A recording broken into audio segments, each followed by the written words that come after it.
చాలా రోజుల నుంచి చెప్పాలనుకుంటున్నాను. నా మనసులో మాట ఇవాళ చెప్పేస్తా. ఏడే నాగేంద్ర బాబు వెళ్ళిపోయాడా?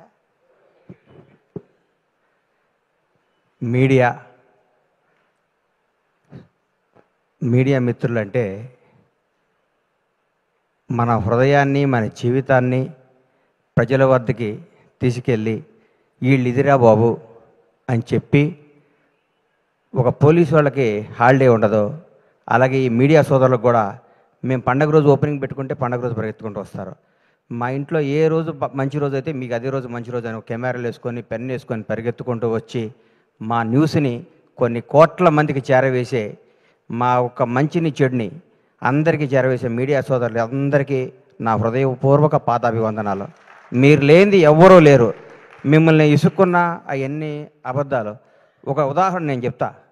ఎస్వి కృష్ణారెడ్డి గారు నన్ను వినోదంలో చిత్రంలో పరిచయం చేసినప్పుడు శ్రీకాంత్, శివాజీ రాజా, ఉత్తేజ్ తదితరులు అనేసారు. నా ఫోటో కూడా పక్కన పెట్టి 2 రోజులు నిద్రపట్టలేదు, నా పేరు వేయలేదు అని. ఆ టెన్షన్, ఆ బాధ ఎప్పటికీ మర్చిపోలేను. అంటే ఆ రోజు గణేష్ అని రాస్తే ఎంత బాగుండేది అని ఫీల్ అయ్యాను నేను. అప్పుడు కుమారస్వామి గారు అని ఒక రిపోర్టర్, అన్న కుమార్ అన్న నా పేరు ఎందుకు రాలేదు అని అడిగా ఫోన్ చేసి. సారీ గణేష్ మర్చిపోయాను అన్నాడు. మీరు మా మీద కోపం వచ్చి ఒక్కరోజు పెన్ డౌన్ చేస్తే మాకు వణుకుతాయి కింద. మీ పవర్ అది, మీ గొప్పతనం అది. మీ అన్నీ మర్చిపోతారు. మేము మామూలు అసిస్టెంట్ డైరెక్టర్లుగా, చిన్న చిన్న ప్రొడక్షన్ మేనేజర్లుగా మాతో ఫ్రెండ్షిప్ చేసి మా స్థాయి పెరిగినప్పుడు కూడా మాకు అదే విధంగా గౌరవించే మీ అందరికీ మీ రుణం తీర్చుకోలేంది, మీ విలువ మేము వెలకట్టలేంది. ఎప్పుడు మీడియా సపోర్ట్ మా ఇండస్ట్రీ మీద ఉండాలి, మా నిర్మాతల మీద ఉండాలి. మేము తీసిన సినిమాని మీరు జనం దగ్గర తీసుకెళ్ళడానికి మీరు వారదై, అంబిక అగరబత్తి లాగా భక్తుడికి భగవంతునికి లాగా సినిమాకి జనానికి మధ్య ఉండే వారధులు మీరు, సారథులు మీరు. ఎప్పుడు మీ విష్, మీ చల్లని చూపు మా సినిమాపై ఉండాలి.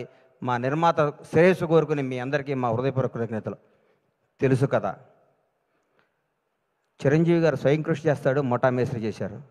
వెంకటేష్ బాబు బొబ్బిల్ రాజా చేశాడు, చంటి చేశాడు. నాగార్జున గీతాంజలి చేశాడు, శివ చేశాడు. సిద్ధు జొన్నలగడ్డ డీజే టిల్లు చేశాడు, తెలుసు కదా చేశాడు. ఇరగ్గొట్టేశాడు సిద్ధు. జోష్ సినిమాలో ఏ అడ్రస్సు లేకుండా, ఏ కేరఫ్ లేకుండా, ఏ బ్యాక్గ్రౌండ్ లేకుండా, ముందు ఎవడో వెనకెవడో లేకుండా నేను నటుడిని అవుదామని ఇండస్ట్రీకి వచ్చి జోష్ సినిమాలో చిన్న వేషం కోసం తప్పించి సిద్ధు ఈ సినిమా తర్వాత నేను చెప్తున్నాను, డైరెక్ట్గా రవితేజకి ఆల్టర్నేటివ్ ఎవరా అనుకున్నాను. రవితేజకి ఆల్టర్నేటివ్ అవుతావు సిద్ధు. నువ్వు నిజంగా చెప్తున్నాను. నువ్వు రాబోయే 20 ఏళ్ళు నువ్వు ఇదే క్యారెక్టరైజేషన్తో ముందుకు వెళ్ళిపోతావు. ఈ మధ్య కుర్రాళ్ళ నిన్ను కానీ, తేజ సజ్జాను కానీ మిమ్మల్ని అందరూ చూస్తుంటే ముచ్చటేస్తుంది. కొత్త జనరేషన్ అదిరిపోద్దురా ఈసారి. ఈ కుర్రాళ్ళందరూ 20 ఏళ్ళు, 2 దశాబ్దాల పాటు మీరు ఇండస్ట్రీని అద్భుతమైన సినిమాలు ఇవ్వడానికి పుట్టిన స్టార్ కిడ్స్ మీరు అందరూ. మీ అందరిని చూస్తుంటే ముచ్చటేస్తుంది. నువ్వు ఎన్నుకున్న కథ.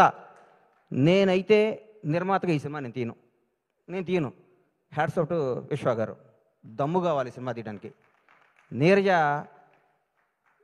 ఈ అమ్మాయి ఫస్ట్, ఎందుకంటే కోనాగారి చెల్లి అయితే నాకు చెల్లెలే. ఎందుకంటే నా భాషా సినిమాలో నా అమ్మాయి ఇండస్ట్రీకి రావడం జరిగింది. ఆ సినిమా నేను నిర్మాతని.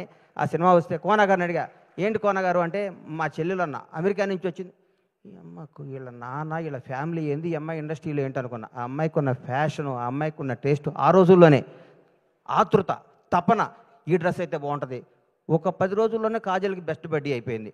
కట్ చేస్తే ఇండస్ట్రీ హీరోయిన్లు అందరూ ఈ అమ్మాయి చుట్టూ తిరిగారు. ఆ అమ్మాయి ఎంత మేధావో, ఎంత ముదురో అప్పుడే చూసుకున్నా. ఈ అందరినీ తనాళం చేసుకొని లౌకికంగా, ఆ అమ్మాయి ఫ్యామిలీ బ్యాక్గ్రౌండ్ వాళ్ళది ఎంత పెద్ద ఫ్యామిలీ, ఎంత పెద్ద కథ. ఆ అమ్మాయి గోల్డ్ స్పూన్లో పుట్టి కూడా తన అందరిలో డౌన్ టు ఎర్త్ ఉండి, అందరినీ ఆలోచించుకుంటూ, అందరినీ కలుస్తూ, ఆప్యాయంగా ముందుకెళ్ళిపోతూ ఒక డైరెక్టర్ అవ్వటం అంటే మాటలు కాదు ఈ రోజుల్లో. హ్యాట్స్ ఆఫ్ నీరు. నిజంగా రియల్ నిన్ను చూస్తే చాలా గర్వపడ్డా. నేను నిజంగా చాలా గర్వపడ్డా. సిద్ధు జొన్నలగడ్డ గురించి చెప్తున్నా. సిద్ధు, నువ్వు రూల్ చేస్తావు ఇండస్ట్రీని. నిజంగా చెప్తున్నా. నువ్వు ఎన్నుకున్న డైలాగ్ డీజేటీలు, ఇప్పుడు కోనా గారు చెప్పారు కదా, నేను కూడా నువ్వు వన్ డే వండర్ అనుకున్నా. బై గాడ్ చెప్తున్నా. ఈ అబ్బాయి మామూలుగా ఆ సినిమా కొట్టాడురా, అన్నిటికీ ఏం తమాషానా, ఏం డాడీ అక్కడేళ్ళు ఇక్కడేళ్ళు అంటాడు, ఇది అయిపోద్దురా, ఇది బోరు కొట్టేస్తారు అనుకున్నా.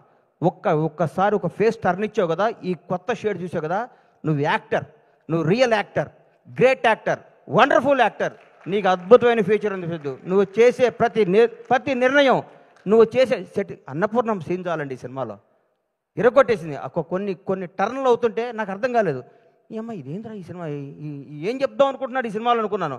నాకు సినిమా తర్వాత ఇప్పుడు నేను వస్తుంటే నా వైఫ్ ఎక్కడికి వెళ్తున్నా ఉంది, తెలుసు కదా ఫంక్షన్కి వెళ్తున్నాను, రవి ఫోన్ చేశాడు వెళ్తానంటే ఏం సినిమా బావా, ఎంత మంచి సినిమా, ఈ మధ్యకాలంలో అట్లాంటి సినిమా చూడలేదు, నిజంగా యూనిట్ అందరికీ నా తరఫున కూడా అందరికీ కంగ్రాట్స్ చెప్పమని చెప్పింది. చూడన ప్రతి ఒక్కళ్ళకి చెప్తున్నా, లవ్ చేసుకునే ప్రతి ఒక్కళ్ళకి చెప్తున్నా, కొత్తగా పెళ్ళైన ప్రతి ఒక్కళ్ళకి చెప్తున్నా, ప్రతి ఒక్కళ్ళకి ఈ సినిమా తప్పకుండా చూడండి.